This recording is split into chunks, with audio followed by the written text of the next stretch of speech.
ಹಾವೇರಿ ಜಿಲ್ಲೆಯ ಹಾನಗಲ್ ತಾಲೂಕಿನ ಶಿರಗೋಡ್ ಗ್ರಾಮದಲ್ಲಿ ಕುಡಿಯುವ ನೀರಿನ ಸಮಸ್ಯೆ ತೀವ್ರಗೊಂಡಿದೆ. 5ರಿಂದ 10 ದಿನಕ್ಕೊಮ್ಮೆ ಮಾತ್ರ ನೀರು ಪೂರೈಕೆಯಾಗುತ್ತಿದ್ದು, ಗ್ರಾಮಸ್ಥರು ಮೂಲ ಸೌಕರ್ಯಗಳ ಕೊರತೆಯಿಂದ ಸಂಕಷ್ಟ ಅನುಭವಿಸುತ್ತಿದ್ದಾರೆ.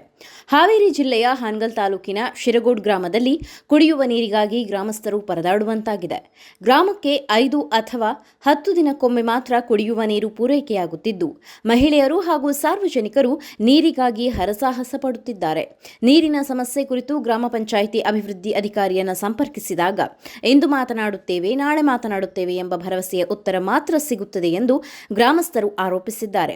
ಆದರೆ ಸಮಸ್ಯೆಗೆ ಶಾಶ್ವತ ಪರಿಹಾರ ಮಾತ್ರ ದೊರೆಯುತ್ತಿಲ್ಲ ಎಂಬುದು ಅವರ ಅಸಮಾಧಾನವಾಗಿದೆ. ಇದೇ ವೇಳೆ ಗ್ರಾಮ ಪಂಚಾಯಿತಿಯ ಕಸ ಸಂಗ್ರಹ ವಾಹನವು ಮನೆ ಮನೆಗೆ ತೆರಳಿ ಕಸ ಸಂಗ್ರಹಿಸುವ ಬದಲು ಬೇಕಾಬಿಟ್ಟಿಯಾಗಿ ಸಂಚರಿಸಿ ಹಲವು ಕಡೆ ಕಸವನ್ನು ಸಂಗ್ರಹಿಸದೆ ಹಿಂದಿರುಗುತ್ತಿದೆ ಎಂದು ಸ್ಥಳೀಯರು ದೂರಿದ್ದಾರೆ. ಗ್ರಾಮದಲ್ಲಿ ವಿದ್ಯುತ್ ವ್ಯತ್ಯಯ ಉಂಟಾದಾಗ ಸಂಬಂಧಪಟ್ಟ ಲೈನ್ಮ್ಯಾನ್ಗೆ ಕರೆ ಮಾಡಿದರೆ ಮೊಬೈಲ್ ಸ್ವಿಚ್ ಆಫ್ ಇರುವುದು ಅಥವಾ ಕರೆ ಬ್ಯುಸಿಯಾಗಿರುವುದು ಸಾಮಾನ್ಯವಾಗಿದೆ. ಇದರಿಂದ ವಿದ್ಯುತ್ ಸಮಸ್ಯೆಗಳಿಗೆ ತಕ್ಷಣ ಸ್ಪಂದನೆ ಸಿಗುತ್ತಿಲ್ಲ ಎಂದು ಗ್ರಾಮಸ್ಥರು ಅಸಮಾಧಾನ ವ್ಯಕ್ತಪಡಿಸಿದ್ದಾರೆ. ಕುಡಿಯುವ ನೀರು, ವಿದ್ಯುತ್ ಹಾಗೂ ಕಸ ವಿಲೇವಾರಿ ಸೇರಿದಂತೆ ಮೂಲಭೂತ ಸಮಸ್ಯೆಗಳು ಶಿರಗೋಡ್ ಗ್ರಾಮಸ್ಥರನ್ನ ಕಾಡುತ್ತಿದ್ದು, ಸಂಬಂಧಪಟ್ಟ ಅಧಿಕಾರಿಗಳು ಕೂಡಲೇ ಗ್ರಾಮಕ್ಕೆ ಭೇಟಿ ನೀಡಿ ಸಮಸ್ಯೆಗಳನ್ನು ಪರಿಶೀಲಿಸಿ ಶಾಶ್ವತ ಪರಿಹಾರ ಕಲ್ಪಿಸಬೇಕು ಎಂದು ಗ್ರಾಮಸ್ಥರು ಆಗ್ರಹಿಸಿದ್ದಾರೆ.